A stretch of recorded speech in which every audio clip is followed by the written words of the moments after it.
Welcome to day 25 of my 1,000-mile solo run across Nepal. I just wanted to say a few words about my route. At the moment I'm up in the hills, in the mountains. Over here they'd probably be called hills. In the UK they would certainly be considered mountains. This is the kind of path, trail, route that I've been following for yesterday, and I will do for all of today. When I planned my route in the UK, I basically did a fail-safe route following larger kind of roads. I didn't do a super picturesque, using only tiny little walking trails, that kind of thing, because I wasn't sure what condition they'd be in, that kind of thing. So the route that I planned was using some trails, some small roads, some roads like this, which over here is actually classed as an A road, just one step down, a motorway or a highway. But obviously I can't see that from the UK. So this was my fail-safe. This was if the route that I planned, or if I just if the terrain isn't great or there's been landslides, that kind of thing, I kind of presumed that major roads would still be okay. They'd be cleared first, and that's my route. And the plan was to ask for directions along the way and maybe go more scenic routes, that kind of thing. So my point is, I'm glad that I did plan this route using slightly larger roads.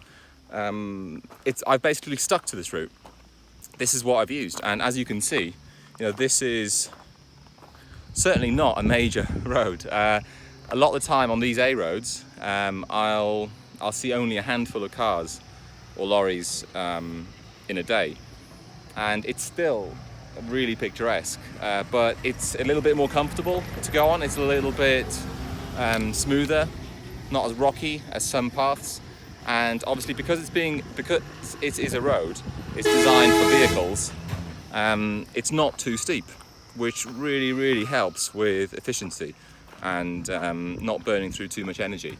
It might not be the absolute quickest way up a mountain, but because it's not too steep, I can just keep a consistent pace. It means I can run more and keep my heart rate down, and just not burn through energy. If there was just a route straight up a mountain, you still get to the same point as going zigzagging through switchbacks, but you get to the top and your heart rate's probably was really high at some point.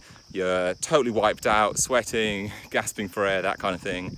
Whereas you go slightly the longer route round, steady pace, you get to the top, you've done a little bit more distance, but exactly the same vertical distance, and you get to the top, the idea being a little bit more, with a little bit more energy reserves, a little bit more relaxed, that kind of thing, and you carry on for longer in the long term.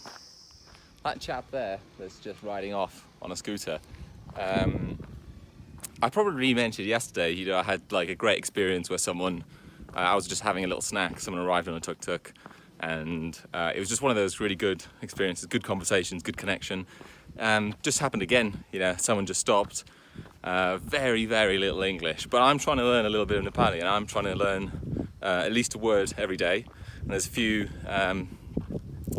basically I've learned 1 to 10, and there's a few that I just forgot just then, so he's kind of corrected me. So I taught him a few English words, he taught me a few Nepali words, we understood each other, connected. Stuff like that is basically gold dust on something like this. That's just one of the main reasons why I'm doing this, and that little connection with someone from a different culture, different language, is just great, and it really picks you up, gives you energy, gives you a boost. And that's the kind of memorable stuff. And I wish I could record that, but obviously, in the middle of that, obviously I want to experience that. As soon as I start recording it, it becomes something completely different. If I could record it, it would be a bit awkward to record it anyway. But it'd be amazing if there was like a fly-on-the-wall camera recording that kind of thing, because that's what it's all about. And that's kind of one of the reasons why I wanted to do it solo as well. People keep asking me here, like for example, in that kind of conversation, that kind of back and forth, he would say, why are you doing it on your own? And my answer always is because of this, because of like that particular conversation is an example of that. If I did it with a friend, inevitably, I think, well, I can only speak for myself, but I would speak to a lot less people because you kind of got the comfort and the security of a friend, someone familiar. When you're on your own, then sometimes you're forced into speaking to some people, but sometimes like that, I actively search out that kind of situation, and I try to get better and better at spotting the people that are going to be really friendly, and it's going to be a really good kind of connection, which I don't think I would get as much if I was with someone else. But then again, you know, nothing wrong with doing these kinds of things with someone else.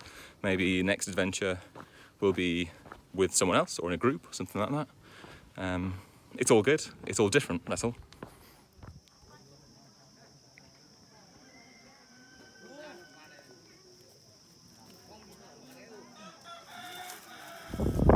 Last 2 days, including this one, has just been amazing scenery. As soon as I gain some altitude, come out Garai, and back up into the hills, it's just amazing, as you can see.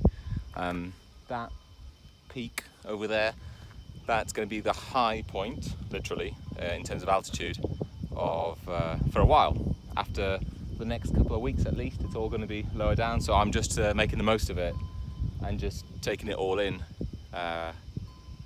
So much more energy up here. I know that basically the trip is just lots of variety. You know, some of it is this kind of thing, amazing, beautiful. Some of it's kind of like the motorways, but it's all variety. If it was all like this, I'd probably start taking it for granted, to some extent anyway. But because every few days it completely changes, and every time I come up into the hills, I'm just amazed again.